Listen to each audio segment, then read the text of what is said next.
오늘 주신 하나님 말씀 마태복음 제2장 말씀입니다.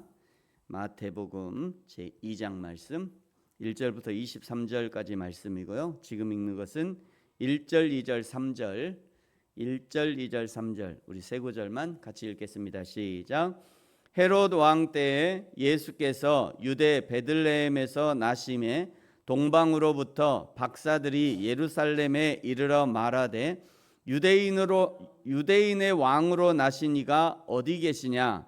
우리가 동방에서 그의 별을 보고 그에게 경배하러 왔노라 하니 헤롯 왕과 온 예루살렘이 듣고 소동한지라. 아멘.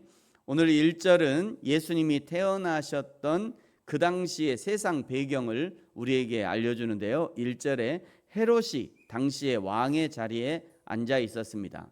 원래 헤롯은 에돔 사람이었습니다. 에돔은 불다라는 뜻으로 에서의 후예들입니다. 우리가 잘 알듯이 에서는 동생 야곱에게서 팥죽 한 그릇의 장자의 명분을 팔아버리고 동생 야곱과 어머니의 속임에 장자의 축복마저도 빼앗겨 버렸던 그런 사람이죠. 그 에서의 후손이 에돔 사람입니다. 에돔 하면 제일 그 유명한 그 바위 있잖아요. 바위 속에 막 페트라가 에돔의 수도였어요. 그러니까 생각해보면 그 페트라 바위가 빨갛잖아요. 그러니까 딱 연결되는 거죠, 이게. 그 에돔 사람이고 얼굴이 붉었던 에서의 후손이었고요. 그 에서의 후손이 에돔 사람인데, 그러니까 에돔 사람들은 늘 이스라엘 사람들에게 자신의 축복을 도둑맞았다고 생각하는 사람들이었습니다.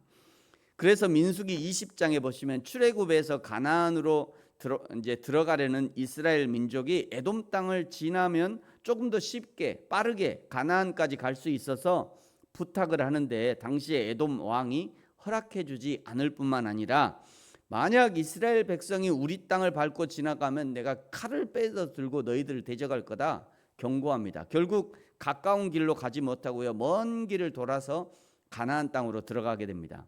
그럼에도 불구하고 하나님은 에돔 사람을 미워하지 말아라, 그는 너희의 형제다라고 말씀을 하셨죠.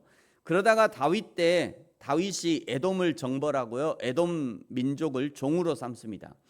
그 후에 남유다가 거의 멸망할 즈음에 여호람 왕 때에 에돔이 드디어 유다에게서 독립을 하게 됩니다. 그런데 예수님이 태어나시던 그때는 그 에돔 사람이 유다 지역의 왕이 되어 있다는 것이죠. 이것은 당시 로마가 당시의 세계를 지배하던 시대에 로마가 모든 지역을 다스릴 수 없었고, 로마의 연줄이 다 있었고, 마침 유다 지역에 영향력이 있던 그 에돔의 왕에게 대리 통치를 맡긴 거예요. 대리로. 그래서 2장 1절에 헤롯 왕이라고 하는 것은 정식 유대인의 왕이 아니라 로마의 대리 통치를 맡고 있던 로마가 임명한 왕이었던 거죠. 그런데 그곳에 동방 박사들이 와서 2절에 유대인의 왕이 나셨다라는 겁니다. 이것은 그냥 두면 유다의 독립운동이 일어날지도 모르고 기껏 로마의 연줄을 대어서 왕 노릇을 하고 있는 에돔 사람들의 기반이 무너질 수도 있는 중요한 사건이 되는 것입니다. 헤롯이 태어났다는 유대의 왕을 제거할 계획을 세우죠. 이제 그 아래 보시면요, 7절과 8절에 보시면 동방 박사에게서 태어난 아기를 찾거든 알려달라 요청합니다. 이제 알려주면 이제 죽이러 가는 거죠. 그런데 동방 박사들이 드디어 예수님이 태어난 곳에 이르러서 11절에 황금과 유향과 모략을 예물로 드립니다. 황금은 왕권을 상징하는 것이고요, 믿음을 상징하는 것입니다. 유향은 제사장에게 드리는 예물이고요, 기도를 상징합니다. 모략은 선지자에게 드리는 예물이고 시련, 고통, 죽음을 상징하는 것입니다. 그러니까 태어난 예수님께 당신은 왕이십니다, 당신은 제사장입니다, 당신은 선지자입니다 라고 하는 상징으로 이 세 가지의 예물을 드렸던 거죠. 동방 박사들이 경배한 후에 12절에 성령의 지시를 받아 헤롯에게 알리지 않고 다른 길로 돌아갑니다. 이것이 발단이 되어서 16절에 보시면 2살 아래로 모든 남자아이를 대학살을 자행합니다. 이것을 피해 요셉이 마리아와 예수를 데리고 미리 13절에 보시면 애굽으로 피합니다. 이 애굽으로 피한 사건을 기록하면서 특이한 문장이 언급되어 있죠. 15절 끝에 보시면요, 애굽으로부터 내 아들을 불렀다 함을 이루려 하심이라. 이 말씀은 호세아 11장 1절의 말씀을 인용한 것인데요, 원관념은 이스라엘 백성이 기근을 피해 애굽으로 들어간 것을 의미하는 거고, 그것이 곧 예수 그리스도와 연결되는 겁니다. 구약이 예수 그리스도의 그림자와 같은 것인가? 예수 그리스도가 애굽으로 피한 것을 마치 그림자처럼 호세아에서는 이스라엘 백성이 애굽으로 피한 것으로 이렇게 표현이 되어 있는 겁니다. 뿐만 아니라 18절에는 유아 학살 사건마저도 18절 끝에 보시면 이루어졌느니라, 하나님의 예언이 이루어졌다는 거죠. 23절에도 이루어졌습니다. 그 위에 6절 끝에도 하였음이니이다, 하나님이 예언하셨다 이거죠. 그 예언이 이루어졌다는 거죠. 한마디로 예수님의 삶은 하나님의 말씀을 그대로 이루어드리는 것이 예수님의 삶이었습니다. 예수님은 동정녀 탄생부터 십자가에 죽으시고 부활하시고 인류의 끝에 다시 오시는 것까지 모두가 하나님의 말씀을 이루시는 것이 예수님의 인생 목표였어요. 사랑하는 성도 여러분, 저와 여러분의 인생 목표는 무엇입니까? 소요리 문답을 공부해 보면요, 가장 먼저 등장하는 것이 사람의 제일 되는 목적은 무엇인가 라고 묻고요, 그 답으로 사람의 제일 되는 목적은 하나님을 영화롭게 하고 하나님을 영원토록 즐거워하는 것이다 라고 말씀합니다. 인간의 제일 되는 목적은 하나님께 영광을 돌려드리는 것이며 나의 인생을 통해 하나님의 영광을 드러내는 것이 인간의 목적인 것이죠. 우리가 왜 교회에 다니고 우리는 왜 예배합니까? 주일에 성도들이 교회로 가는 것만으로도 하나님을 섬기는 것이 인간에게 가장 기쁜 일이라는 것을 내 삶을 통해서 드러내는 것입니다. 그것이 곧 전도예요. 그것이 곧 선교예요. 여러분, 주일에 교회 오실 때 기쁜 마음으로 오십시오. 예쁘게 입고 오시고 가장 정갈하게 입고 오시고 기쁜 마음으로 오시고 예쁘게 화장도 하고 오시고, 필요하면요. 왜 그러냐면 사람들은요, 도대체 참 불쌍하게도 주일에 세상에 쉬지도 못하고 저것이 뭐 하는 짓인가 이렇게 생각한다고요, 주일에.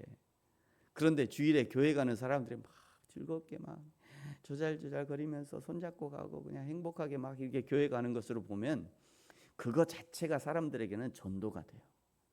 아, 교회는, 저 교회는 참 행복한가 보다. 미국의 어떤 그 예화인데, 어떤 사람이 한국 사람인데 미국으로 이민 가가지고 첫 주에 자기 집 앞에서 택시에 가갖고 그 사람이 이 근처에 교회로 가자, 교회를 좀 데려다 달라 택시한테 얘기를 했더니 택시기사가 한참을 지나가더래요. 분명히 교회가 있는데 그 교회도 지나가고 또 좀 큰 교회가 있었는데 그 교회도 지나가고 다 지나서 멀리 가더래요, 택시기사가. 그래서 물어봤더니 아니 내가 지금 지나서 교회를 몇 개나 지금 지나왔는데 왜 이렇게 먼 교회로 가냐. 그래도 그 택시기사가 하는 말이, 내가 볼 때는 이 교회 다니는 사람들이 제일 행복한 것 같더라. 그래서 내가 당신을 여기다 내려줬다. 그래서 여러분이 교회 오실 때 행복한 마음으로 오십시오. 집에서 출발해서 교회까지 행복한 마음으로, 기쁜 마음으로, 예쁜 모습으로. 그것이 곧 전도이고 선교입니다. 누군가 우리에게 당신은 왜 이렇게 행복하게 사느냐고 묻거든 하나님을 섬기며 사니 나는 매일매일 기쁘고 행복하다라고 간증해 줘야 합니다. 그것이 우리의 인생의 목표인 거죠. 왕권을 유지하기 위해 유아를 학살했던 헤롯 왕을 피해 애굽으로 피난 갔던 기간이 얼마나 되는지는 정확하게 알 수 없지만 애굽에 피난해 있던 사이에 유다에서는 헤롯 왕이 죽게 됩니다. 헤롯 왕이 죽자 유대와 사마리아는 22절에 아켈라오가 통치하게 되고요. 팔레스타인의 북쪽과 동쪽은 헤롯 빌립이 통치하고요. 갈릴리와 베레아는 헤롯 안티바스가 나누어서 지배하게 되죠. 그런데 문제는 유다와 사마리아 지역을 지배했던 아켈라오는 이전에 유아학살을 자행했던 헤롯, 자기 아버지 헤롯보다 훨씬 더 악한 왕이었습니다. 그래서 22절에 성령께서 예수님이 태어났던 베들레헴이 아니라 갈릴리 지역 나사렛으로 가라고 하는 지시를 받게 됩니다. 그래서 이후에는 23절에 이제 예수님을 나사렛 사람, 나사렛 촌 사람이라고 부르게 되는 겁니다. 나사렛은 완전히 시골 촌뜨기예요. 시골 촌, 누가 가서 살지도 않는, 냄새 나는 그 시골에 뻘밭이 있는 그런 시골 사람이에요. 그때부터 이제 예수님이 나사렛 사람이다라고 부른 겁니다.